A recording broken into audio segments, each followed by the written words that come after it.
تو آج 17 رمضان المبارک ہے، صحابہ کرام رضوان اللہ تعالی اجمعین کی سنت کو زندہ کریں، شہداء غزوہ بدر کے لیے سال ثواب کا اہتمام فرمائیں، ان کے لیے قرآن خوانی کریں، صدقہ و خیرات کریں۔ اللہ تعالی ہمیں ان عظیم قربانیوں کو یاد رکھنے کی توفیق داخل ہوئے تو آپ کے بیٹے کے درمیان گفتگو ہونے لگی، اور گفتگو کے دوران غزوہ بدر کا تذکرہ آیا، اور اس تذکرے کے اندر آپ کے بیٹے نے عرض کی، بابا جان آپ غزوہ بدر کے اندر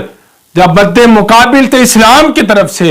اور میں کفر کی طرف سے لڑ رہا تھا تو آپ میری تلوار کے نیچے آئے، میں نے جب وار کیا تو آپ میری تلوار کی زد میں آئے، تو اے بابا جان میں نے باپ سمجھ کے بابا سمجھ کے چھوڑ دیا۔ تو سیدنا صدیق اکبر رضی اللہ تعالی عنہ کا پھر جواب سنیں، فرمانے لگے بیٹا تو نے تو باپ سمجھ کے چھوڑا تھا، لیکن یاد رکھ اگر تو صدیق اکبر کی تلوار کے نیچے ایک دفعہ آ جاتا تو صدیق اکبر اس وقت یہ نہ دیکھتا کہ تو میرا بیٹا ہے، بلکہ تجھے غصاخ مصطفیٰ سمجھ کر، اسلام کا دشمن سمجھ کر تیرا سر تن سے جدا کر دیتا۔ تو آج بھی فلسطین کے اندر الحمدللہ رب العالمین والعاقبۃ للمتقین والصلاة والسلام علی سید الانبیاء والمرسلین، اما بعد فاعوذ باللہ من الشیطان الرجیم، بسم اللہ الرحمن الرحیم، مولاي صل وسلم دائما ابدا علی حبیبک خیر خلق کلہم، یا رب بالمصطفیٰ بلغ مقاصدنا واغفر لنا ما مدى یا واسع الکرم،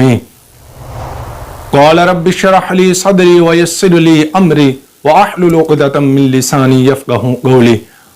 اما بعد فاعوذ باللہ من الشیطان الرجیم، بسم اللہ الرحمن الرحیم۔ آج 17 رمضان المبارک ہے۔ 17 رمضان المبارک عالم اسلام کے لیے یہ وہ عظیم دن ہے کہ جس دن اللہ رب العالمین کی مدد خاص اپنے پیارے محبوب حضرت محمد مصطفیٰ احمد مجتبیٰ صلی اللہ تعالی علیہ وسلم کو عطا کی گئی۔ آج سے 1400 سال قبل 2 ہجری 17 رمضان المبارک اسلام کا کفر کے درمیان وہ معرکہ ہوا، اسلام کی وہ پہلی جنگ عظیم لڑی گئی جس کی قیادت عالم اسلام کی عظیم شخصیت، عالم اسلام کی عظیم شخصیت، امام الانبیاء محبوب رب العالمین جناب سیدۃ النساء فاطمہ الزہرا سلام اللہ علیہا، آپ دے والد محترم، آپ دے بابا جان، تمام عالم اسلام واسطے، تمام عالم اسلام کے لیے، 2 جہانوں کے لیے رحمت بن کے آنے والے امام الانبیاء حضرت محمد مصطفیٰ احمد مجتبیٰ صلی اللہ تعالی علیہ وسلم نے قیادت فرمائی۔ 2 ہجری 17 رمضان المبارک کو معرکہ غزوہ بدر ہوا، جس کے مقابلے میں کفار کے بڑے بڑے سردار عتبہ، شیبہ، ابو جہل، ابو لہب، کفار کے تمام سردار جمع ہوئے اس مقابلے کے لیے، اور حضور پاک صلی اللہ تعالی علیہ وسلم کی قیادت کے اندر 313 صحابہ اکرام رضوان اللہ تعالی اجمعین کا لشکر اللہ رب العالمین کی مدد و نصرت لے کر معرکہ بدر کے اندر، غزوہ بدر کے اندر موجود تھا۔ 17 رمضان المبارک تھی، صحابہ اکرام رضوان اللہ تعالی اجمعین روزے کی حالت میں ہیں، حضور نبی کریم صلی اللہ تعالی علیہ وسلم روزے کی حالت میں ہیں۔ 17 رمضان المبارک کا دن چمک رہا ہے اور کفار للکار رہے ہیں۔ میرے حاضرین و سامعین محترم، 17 رمضان المبارک امت مسلمہ کو یہ دن ایسے یاد ہونا چاہیے کہ جیسے بندہ مومن کو سورہ فاتحہ یاد ہوتی ہے، کہ یہ اسلام کا وہ پہلا معرکہ تھا کہ جس کے لیے حضور پاک صلی اللہ تعالی علیہ وسلم نے دعا مانگی کہ یا رب العالمین تو آج میری مدد فرما، اگر آج تیری مدد نہ ہوئی، اگر یہ لشکر ختم ہو گیا تو پھر دنیا کائنات پر تیرا نام لینے والا کوئی نہیں بچے گا۔ حضور پاک صلی اللہ تعالی علیہ وسلم نے رب کائنات سے مدد مانگی، اور اللہ رب العالمین نے اس دن کو سورہ انفال کے اندر یوم الفرقان کا دن کہا گیا، اس کو یوم الفرقان کہا گیا۔ 17 رمضان المبارک کی رات حضور پاک صلی اللہ تعالی علیہ وسلم نے ساری رات اللہ رب العالمین کی بارگاہ کے اندر سجدے میں گزاری، رب کی بارگاہ میں عبادت کر کے گزاری، اللہ تعالیٰ سے مانگتے رہے، اور جناب سیدنا صدیق اکبر رضی اللہ تعالی عنہ تشریف لے کے آتے ہیں اور آ کے عرض کرتے ہیں یا رسول اللہ صلی اللہ علیہ وسلم، آپ کے رب نے آپ سے جو وعدہ فرمایا ہے یقین رب تعالیٰ آپ کا وہ وعدہ پورا فرمائے گا۔ 17 رمضان المبارک کا دن ہوتا ہے اور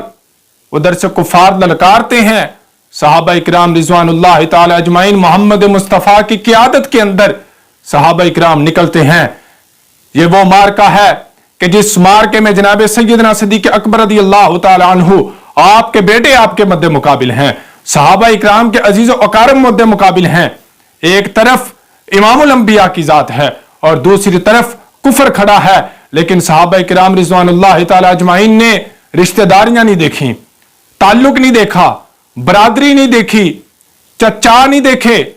اپنے رشتہ دار نہیں دیکھے، بلکہ رسول اللہ کی ذات کو دیکھا ہے۔ اور حضور پاک صلی اللہ تعالی علیہ وسلم کی ناموس کے لیے،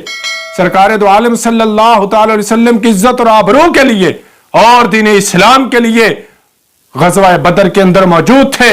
اور صحابہ اکرام رضوان اللہ تعالی اجمعین نے اس مارکے میں اپنے عزیز و اقارب کے ساتھ مقابلہ کیا۔ اصل میں یہ حق اور باطل کا مقابلہ تھا، یہ کفر اور اسلام کا مقابلہ تھا، یہ اسلام کی یہ جنگ عظیم تھی کہ جو کفار کے مقابلے میں رسول اللہ کی قیادت میں پہلی لڑی گئی۔ اور اس مارکے کے اندر جناب سیدنا صدیق اکبر رضی اللہ تعالی عنہ آپ کے بیٹے آپ کے مد مقابل ہیں۔ اللہ تعالیٰ نے مسلمانوں کو فتح عطا فرمائی، رب تعالیٰ نے اپنے ملائکہ کے ذریعے حضور پاک صلی اللہ تعالی علیہ وسلم کی مدد فرمائی، اللہ تعالیٰ نے سکینہ نازل فرمایا، بارش نازل فرمائی کہ مسلمانوں کی طرف، لشکر اسلام کی طرف ریت ٹھنڈی ہو گئی، ریت کے اندر پانی جذب ہو گیا کہ جس کی وجہ سے لشکر اسلام کو تسکین ملی، آرام ملا، راحت ملا، سکون ملا۔ اللہ تعالیٰ نے اپنے محبوب سے کیا وعدہ پورا فرمایا۔ تو میرے عزیزان من دوستو، ہمارے نوجوان کو پتہ ہونا چاہیے کہ مارکہ غزوہ بدر دراصل یہ کون سا غزوہ تھا؟ یہ اسلام کی وہ جنگ تھی جو حق اور باطل کی جنگ تھی، جو کفر اور اسلام کی جنگ تھی۔ آج افسوس کہ ہمیں علم نہیں، آج ہمارے نوجوان کو پتہ نہیں کہ مارکہ بدر کیا تھا، اسلام کی یہ جنگ کیا تھی، اور اس کے اندر صحابہ اکرام رضوان اللہ تعالی اجمعین ناموس مصطفیٰ کے لیے نکلے، اسلام کے لیے نکلے۔ غزوہ بدر کے بعد جناب سیدنا صدیق اکبر رضی اللہ تعالی عنہ آپ کے اور آپ کے بیٹے کے درمیان مکالمہ ہوا، بات چیت ہوئی۔ جب آپ کے بیٹے دائرہ اسلام میں داخل ہوئے تو آپ کے بیٹے کے درمیان گفتگو ہونے لگی، اور گفتگو کے دوران غزوہ بدر کا تذکرہ آیا، اور اس تذکرے کے اندر آپ کے بیٹے نے عرض کی، بابا جان آپ غزوہ بدر کے اندر جب مد مقابل تھے اسلام کی طرف سے اور میں کفر کی طرف سے لڑ رہا تھا تو آپ میری تلوار کے نیچے آئے، میں نے جب وار کیا تو آپ میری تلوار کی زد میں آئے، تو اے بابا جان میں نے باپ سمجھ کے، بابا سمجھ کے چھوڑ دیا۔ تو سیدنا صدیق اکبر رضی اللہ تعالی عنہ کا پھر جواب سنے، فرمانے لگے بیٹا تو نے تو باپ سمجھ کے چھوڑا تھا، لیکن یاد رکھ اگر تو صدیق اکبر کی تلوار کے نیچے ایک دفعہ آ جاتا تو صدیق اکبر اس وقت یہ نہ دیکھتا کہ تو میرا بیٹا ہے، بلکہ تجھے گستاخ مصطفیٰ سمجھ کر، اسلام کا دشمن سمجھ کر تیرا سر تن سے جدا کر دیتا۔ تو آج بھی فلسطین کے اندر مسلمانوں پہ جو ظلم ہو رہا ہے، آج بھی غزوہ بدر کی فضا پیدا کریں اسلامی ممالک، اسلامی حکمران، تو اللہ تعالیٰ مدد کے لیے فرشتوں کو بھیج سکتا ہے۔ آج بھی اسلام کے لیے جہاد کی آواز کو بلند کرنا ضروری ہے۔ تو میرے عزیز دوستو، آج یاد رکھے 17 رمضان المبارک ہے، 17 رمضان المبارک غزوہ بدر ہے، اور غزوہ بدر کے شہداء کے لیے ہمیں چاہیے کہ ان کے لیے زیادہ سے زیادہ اصالِ ثواب کریں۔ 70 کفار واصل جہنم کیے گئے اور تقریباً 70 کے قریب گرفتار کیے گئے۔ 14 صحابہ اکرام رضوان اللہ تعالی اجمعین نے جام شہادت نوش فرمایا۔ کس لیے نوش فرمایا؟ روزے کی حالت میں، رمضان المبارک میں۔ آج ہم روزہ نہیں رکھتے اس لیے کہ بھوک پیاس برداشت نہیں ہوتی، صحابہ اکرام نے حضور پاک نے روزے کی حالت میں جنگیں لڑی اور امت کو پیغام دیا کہ پیاس کوئی بہانہ نہیں ہے، پیاس کوئی بہانہ نہیں ہے، اسلام کے لیے نکلو تو پھر پیاس بہانہ نہیں ہوتی، پھر اللہ تعالیٰ مدد عطا فرماتا ہے۔ صحابہ اکرام نے قربانی دی روزے کی حالت میں اس اسلام کے لیے جو ہمیں ماں کی گود میں عطا ہوا ہے۔ 17 رمضان المبارک ہے، صحابہ اکرام رضوان اللہ تعالی اجمعین شہداء بدر کے لیے اپنے گھروں میں اہتمام فرمائیں، احصال ثواب کی محفل کریں، اپنے گھروں کے اندر شہداء غزوہ بدر کے لیے، غزوہ بدر کے شہداء کے لیے قرآن خوانی کریں، ان کے احصال ثواب کے لیے کم از کم سورہ یاسین پڑھ کے تلاوت کریں اور ان کے احصال ثواب کریں اور ان کی مدد سے، ان کے وسیلے سے رب کی بارگاہ میں دعا کریں، اللہ تعالیٰ یقیناً دعا کو قبول فرمائے گا۔ تو آج 17 رمضان المبارک ہے، صحابہ کرام رضوان اللہ تعالی اجمعین کی سنت کو زندہ کریں، شہداء غزوہ بدر کے لیے احصال ثواب کا اہتمام فرمائیں، ان کے لیے قرآن خوانی کریں، صدقہ و خیرات کریں۔ اللہ تعالیٰ ہمیں ان عظیم قربانیوں کو یاد رکھنے کی توفیق